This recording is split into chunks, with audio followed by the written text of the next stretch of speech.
مفتی صاحب عید کے روز بعض حضرات عید کے ساتھ روزوں کی مبارک بھی دیتے ہیں، تراویح کی بھی دیتے ہیں، چاند کی بھی دیتے ہیں، اعتکاف کی بھی دیتے ہیں، ایسی مبارکبادیں دینا شرعی طور پر کیسے ہے؟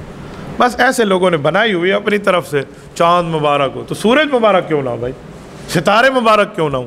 یہ کہاں سے آپ نے بنا لیا چاند مبارک؟ بس اس کا مطلب وہ یہ سمجھتے ہیں کہ نیا چاند چڑھا تو نیا مہینہ مبارک ہو۔ بہرحال یہ ایسے لوگوں کی بنائی ہوئی پٹی ہے، اس کو آپ کوئی شریعت کے لیول پہ نہ دیکھیں کہ جس نے عید مبارک میں چاند مبارک نہیں کہا تو اس کی عید ہی نہیں ہوگی۔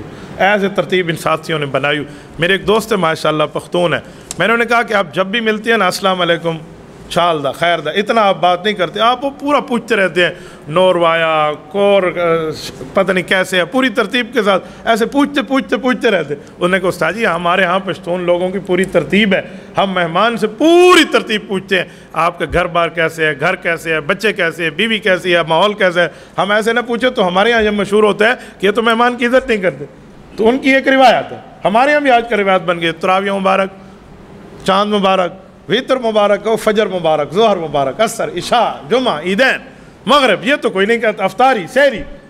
تو بھائی ایسے لوگوں نے پٹیاں بنائی ہوئی ہیں، اس کو کوئی آپ شریعت کا پارٹ اور شریعت کا جز نہ سمجھیں۔ شریعت میں صرف یہ ہے کہ اللہ پاک آپ کو مبارک فرمائے، لیکن ہے ایسی بات کہ مبارکباد عید کی بنتی اس کے لیے ہے جس نے رمضان میں اللہ کو راضی کیا، جس نے رمضان میں کچھ بھی نہ کیا ہو تو اس کو مبارک کا کیا فائدہ؟ کہتے ہیں ایک شخص تھا، اس کو سحری بھی نہیں کی اس نے، نمازیں بھی نہیں پڑھی اس نے، عشاء سے پہلے مغرب کا وقت ہوا تو لوگوں نے کہا افطاری میں آ جاؤ، اس نے کہا ہاں اس میں آؤں گا، کافر تھوڑی ہوں، بس چھوٹی موٹی چیزیں رہ گئی ہیں، اس میں تو میں ضرور آؤں گا۔ تو ہمارے ہاں لوگوں نے اپنی ترتیبیں رکھی ہیں۔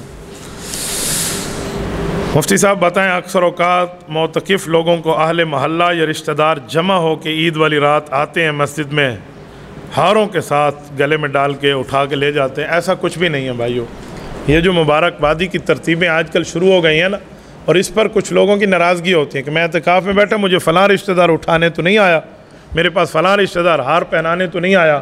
کوئی ہار وار نہیں ہے شریعت میں، کوئی کسی کو اٹھانے کے لیے نہیں ہے، جیسے آپ آئے تھے ویسے آپ اٹھ کے چلے جائیں، ایسا کچھ بھی نہیں ہے۔ مجھ سے بعض لوگوں نے رابطہ کر کے پوچھا کہ حضرت اعتکاف سے اٹھنے کی دعا تو بتا دیں۔ میں نے کہا وہ کون سی دعا ہے؟ دعا نہیں ہے اعتکاف سے اٹھنے کے بعد؟ میں نے تو آج تک نہیں پڑھی کسی کتاب میں، آپ نے پڑھی، ہمارے علم میں اضافہ فرمائے، اللہ آپ کو خوش رکھے، کوئی ہمیں پروف ثبوت دے دے۔ نہیں وہ سارے جمع ہو کے محلے دار وہ جب ہار پہناتے ہیں اس کے بعد والی دعا کون سی ہے؟ وہ تیرے ابے بڑھئی ہے، کہاں سے وہ دعا نکلی ہے؟ ایسا کچھ بھی نہیں ہے بھائی، اس نے سنت ادا کی ہے اور اس سنت کے بعد گھر جا رہا ہے۔ سنت کے بعد ہار پہنانا کہاں سے آتا ہے؟ تو پھر صبح کی 2 سنتیں اس نے پڑھی تھی، آپ ہار پہنا دیتے، ظہر کی 4 سنتیں پڑھی تھی، ہار پہنا دیتے، آپ مغرب کی 2 سنتیں پڑھی تھی، ہار پہناتے، رشتہ دار آتے، آؤ مغرب کی سنتیں اس نے پڑھی ہیں۔ تو یہ کون سی سنت کی بنیاد پہ آپ نے یہ رواج ڈال دیے ہیں؟ ان رواجوں سے بچنا چاہیے۔ میں نے تو پچھلی بار اپنی مسجد کے ساتھیوں کا میں نے کہا تمہارے پاس یہ ہار لائیں، انہیں کہا جی ہمیں ہار نہیں چاہیے۔ یہ کیا آپ نے لوگوں کے اندر ڈرامے بازی ڈال دی ہے؟ ہار پہنائے جاتے اس وقت نا، اس کو ضروری نہ سمجھا جاتا، ہم کہتے چلو ٹھیک ہے ہار پہنا دیا، ضروری نہیں ہے، جس نے پہنا دیا ٹھیک ہے، جس نے نہیں پہنا دیا ٹھیک ہے، لیکن آج کل ضروری سمجھنا پڑ گیا۔ یہ ایک نئی مصیبت ہمارے گلے میں ہے، اس سے بچ جائیں تو احتراز بہتر ہے۔